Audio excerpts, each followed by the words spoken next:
Hi guys, నమస్తే అందరికి. Welcome back to new mini vlog. ఈ రోజు మా బావస్వామి అయితే శబరికి అయితే వెళ్తున్నాడు అనమాట. ఇంకా పూజ కోసం అందరిని పిలిచినుండే. మేము వెళ్ళేసరికి కొంచెం లేట్ అయింది. అప్పటికే ఇడుముడి కట్టడం అయితే స్టార్ట్ చేసినారు. మాల వేసుకున్న తర్వాత 41 రోజులు నిష్టగా దీక్ష చేసుకున్న తర్వాత ఇడుముడితో శబరిమల యాత్ర అయితే ప్రారంభమవుతుంది. ఈసారి బావస్వామితో పాటు బావ వాళ్ళ కూతురు భవిష్య స్వామి కూడా ఫస్ట్ టైం అయితే మాల వేసుకుంది అనమాట. ఇంకా ఇడుముడి కట్టించుకొని పూజ అయితే స్టార్ట్ చేసినారు.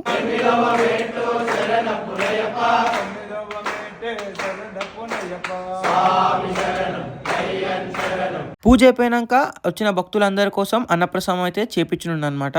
అన్నప్రసాదం కంటే ముందు అందరికైతే ఈ పంచామృతం అయితే వంచుతున్నాం. ప్రసాదం అన్నిట్లో ఒక ఎత్తు అయితే ఇదొక్కటి ఒక ఎత్తు. ఫస్ట్ ప్రసాదాన్ని స్వాములు తిన్న తర్వాతనే భక్తులందరూ తింటారు. ఇంకా శబరికెళ్ళి టెంపో కూడా వచ్చేసింది అనమాట. మొత్తం ఈ టెంపోలో ఫ్యామిలీ మెంబర్స్ అందరూ వెళ్తున్నారు. ఆ టెంపో ట్రావెలర్ కి ఫోటో కట్టేసి దండేసి మేము కూడా తినడానికి అయితే వచ్చేసినాం అనమాట. తిన్న తర్వాత అందరికి సెండ్ ఆఫ్ ఇచ్చేసి మేము కూడా ఇంటికి అయితే స్టార్ట్ అయిపోయినాం. వీడియో నచ్చితే లైక్ చేసుకోండి. ఇలాంటి వీడియోస్ కోసం సబ్స్క్రైబ్